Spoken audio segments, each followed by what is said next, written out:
উত্তরের সীমান্ত ঘেঁষা উপজেলা তেঁতুলিয়া। প্রকৃতির অপার সৌন্দর্যে ঘেরা এই জনপদের বুক চিরে বয়ে চলেছে মহানন্দা নদী। একদিকে বাংলাদেশ, অন্যদিকে ভারত, মাঝখানে শুধু বহমান স্রোত। কিন্তু এই শান্ত স্রোতের নিচেই লুকিয়ে আছে হাজারো মানুষের প্রতিদিনকার জীবনযুদ্ধ আর নিঃশব্দ হাহাকার। মহানন্দার এই অববাহিকায় প্রায় 50,000 শ্রমিকের জীবন কাটে পাথর তুলে। দিনের আলো ফোটার আগেই তারা নেমে পড়েন বরফ শীতল পানিতে। পানকৌড়ির মতো বারবার ডুব দিয়ে নদীর তলদেশ থেকে কুড়িয়ে আনেন নুড়ি পাথর। রোদ হোক কিংবা হাড় কাঁপানো শীত, বেঁচে থাকার তাগিদে বিরাম নেই এই সংগ্রামের। হাড় ভাঙা খাটুনির বিনিময়ে দিন শেষে জোটে মাত্র 400 থেকে 500 টাকা। কিন্তু এ স্বল্প আয়ের মূল্য দিতে হচ্ছে শরীর দিয়ে। প্রায় 10,000 শ্রমিকের হাত আজ যন্ত্রণায় নীল। ঘন্টার পর ঘন্টা হিমশীতল পানিতে ভিজে হাতে পড়েছে বড় বড় ফোসকা। সেই হাত যা দিয়ে তারা পরিবারের মুখে অন্ন তুলে দেন। আজ সেই হাত দিয়েই নিজের মুখে দুমুঠো ভাত তোলার শক্তি হারিয়েছেন অনেকেই।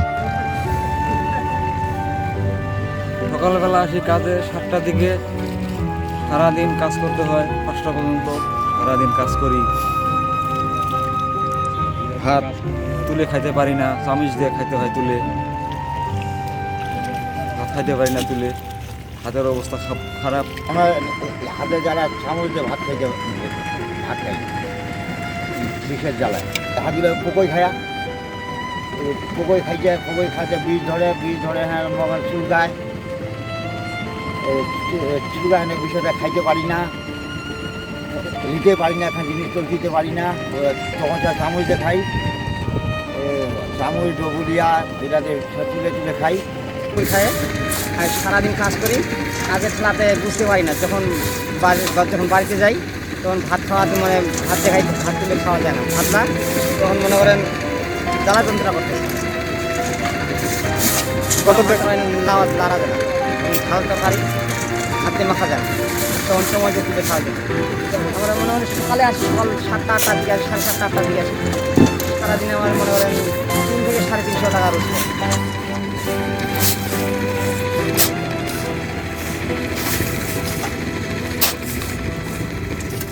একই চিত্র পঞ্চগড়ের করতোয়া, ডাহুক আর তালমা নদীর শ্রমিকদেরও। এটি কেবল শারীরিক কষ্ট নয়, বরং এক গভীর মানবিক সংকট। জীবনের তাগিদে ক্ষতবিক্ষত হাত নিয়ে প্রতিদিন তাদের আবার নামতে হয় সেই শীতল পানিতে।